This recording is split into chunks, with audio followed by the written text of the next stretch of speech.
डर गई मेरी शहजादी। मैं इतना खौफनाक तो नहीं हूं। तुम यहाँ क्यों आए हो? जाओ प्लीज यहाँ से। कमाल है, मैं सारे घर में तुम्हें ढूंढता फिर रहा हूं और तुम होके मुझसे छुपती फिर रही हो। बकवास बंद करो और जाओ यहाँ से। अरे ना ना ना, गीले को मुंह जोरा होते हैं बिल्कुल भी अच्छी नहीं लगती। और तुम तो इतनी नर्म हो। हाँ छोड़ो मेरा। ये गर्मी तुम पर बिल्कुल भी अच्छी नहीं लगती। कुलसुम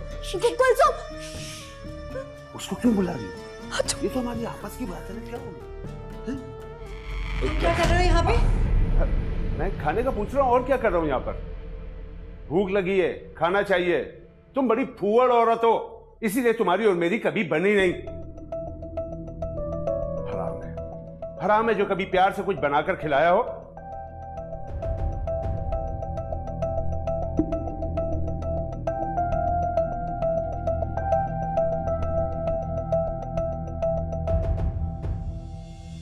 कुछ किया तो नहीं इस खबीस आदमी ने तुम्हारे साथ? नहीं, वो उसके अचानक आने पर डर गई थी।